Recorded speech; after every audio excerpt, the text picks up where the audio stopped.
Hello and welcome to This is Private Practice for Monday the 9th of July. I always have these little moments before I hit the live button where I'm trying to check how my neckline's sitting, and then we had a jewelry malfunction and I realized that I've got my post-yoga hair going. What I mean by post-yoga hair is my incredible yoga instructor, Keith. It was Keith today. He does this lovely head massage at the end of class and I really enjoy it. Hey, Carol, but what it means is I end up with massage oil in my hair and then I don't bother doing my hair because I just don't bother doing my hair. So, and now my collar wants to be all wonky. So anyway, enough with the preening, I want to show you one of my brand new coffee mugs. This incredible woman by the name of Debbie Eglin, who has an amazing business that a lot of my clients and I are we want to keep Debbie in our back pocket forever.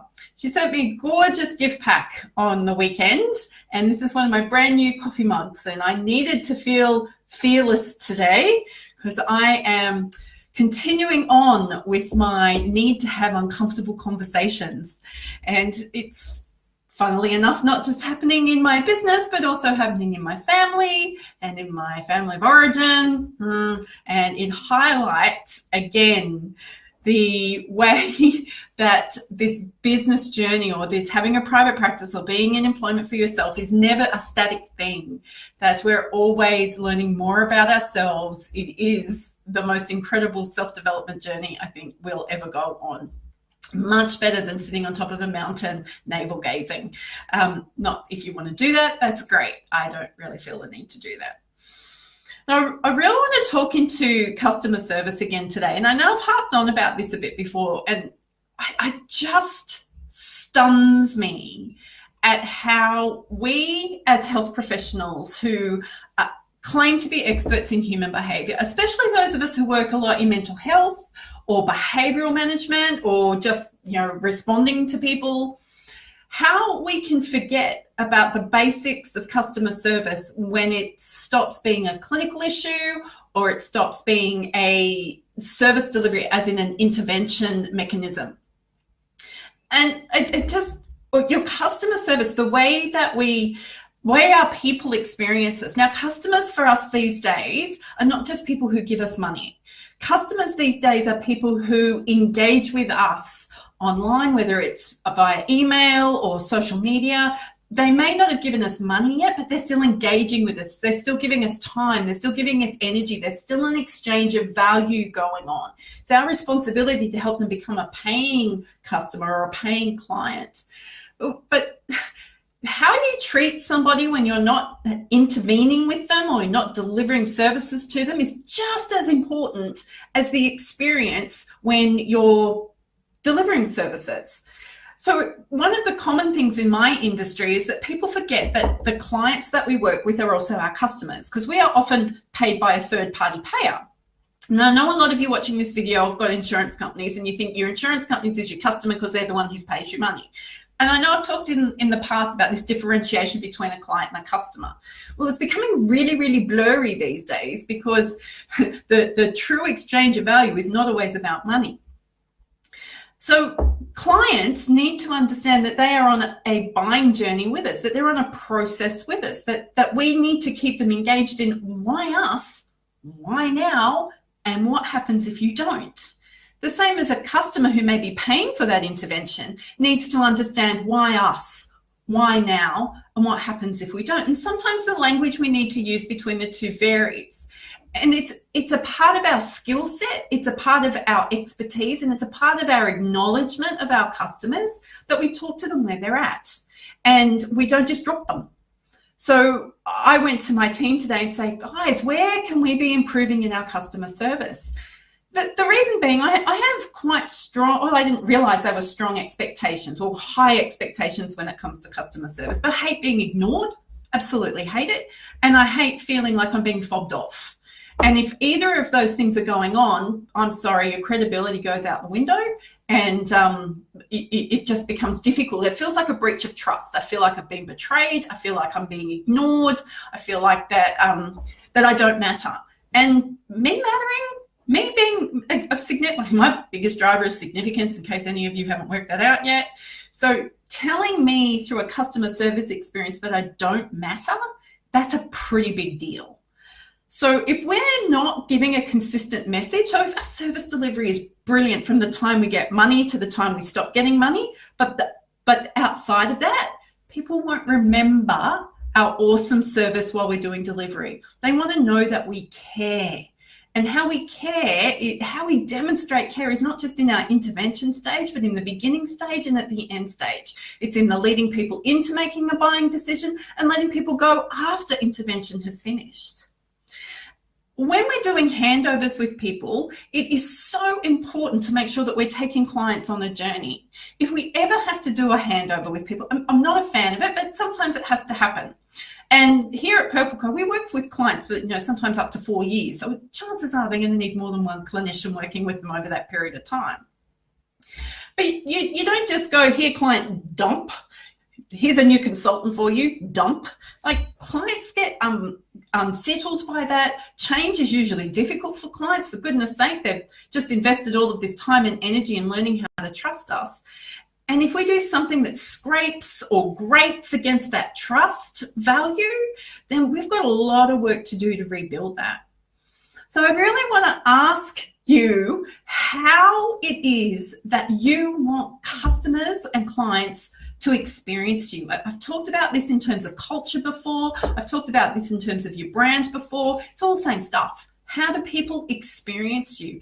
And where can you be improving and increasing or adding value around your excellence? Now, those of us who sell time for money, all right, I need to bring this up because this is really grating on me. The time for money exchange is not yes, it is about your worth and your value. I charge this much for this hour, but it's a model of financial exchange. When people come to you and they're giving over their hard-earned cash, they're going to say, I'm going to give you $200, and you say to them, well, it's only for this 45 minutes in this session. You better have a darn good reason for treating me like that. If I have a plumber who comes to my home and because my toilet's overflowing and it's disgusting, and he goes, well, we could do this, we could do that.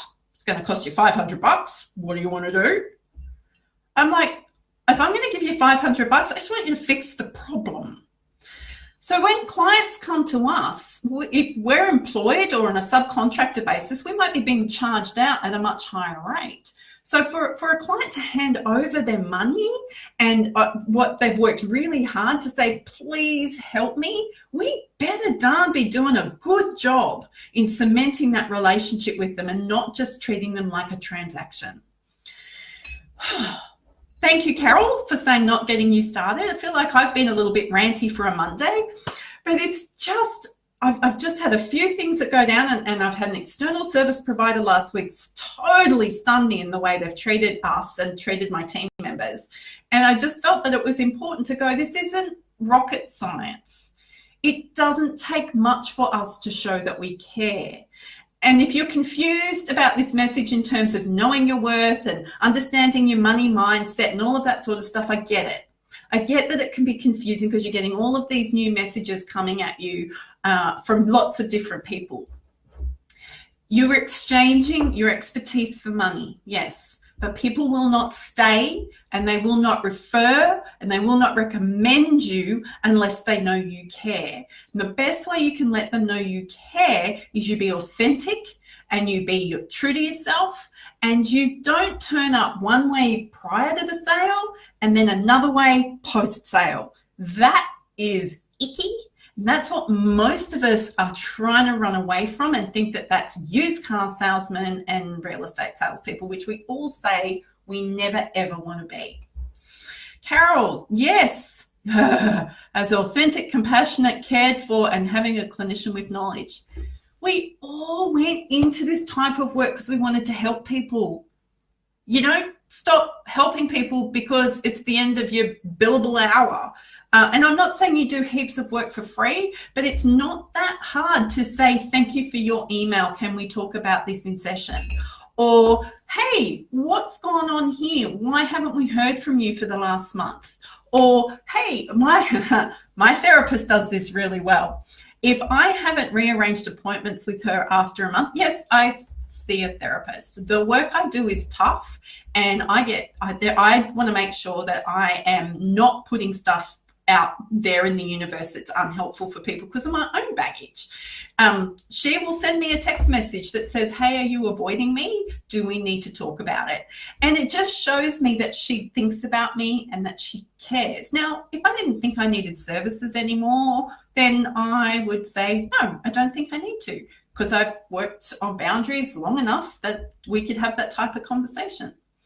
So it's really got me thinking this week on where we can improve our levels of customer service. Now, I don't get it 100% right 100% of the time. There will be people watching this video who go, Jo, you never responded to that email. Yeah, I'm sorry, I probably didn't. Email's not always the best way to get responses from me, but I'm getting better at it. I'm getting, Sophie's helping me with that, and we've got a great system going on where we can make sure that people don't get lost through the cracks. So if I owe you an apology for a poor customer service experience, please take this as my heartfelt, genuine apology. And if you would like something more personal, then you're going to have to let me know what I did to upset you. But for the rest of us who are going on forward this week, what can we do to improve our customer service experience? I would love for you to share some of the things in the comments below where you've learned how to have a great customer service experience. Like, you've experienced it. Where have you felt loved? Where is it that you've had somebody go a little bit above and beyond and you've gone, man, that's incredible. Hello, Mr. Drury. Thank you for turning up to my live today. I know you're sitting above me right now. For those of you who don't know, John Drury is my husband. So let's just have a discussion. Let's just try and be creative and not expensive, but just simple ways. Returning people's phone calls, a really good way to add value, because it doesn't happen very often these days, especially for you therapists coming out of the States. I'm horrified at what I'm seeing and hearing about lack of opportunity, but then people not returning calls. It's unnecessary. All right. I have a fairly big week this week, but I'm only out of the office one day, and that's Thursday. So we're going to try and do a This is Private Practice every day this week. I think Thursday I should be okay. I'd like to show you around my city office or the co-working space that I use in there, and remember to do that when I'm in town. So go forth and have a wonderful night, evening, afternoon, wherever you are in the world. And I'm looking forward to talking to you about all things private practice later this week. Bye-bye.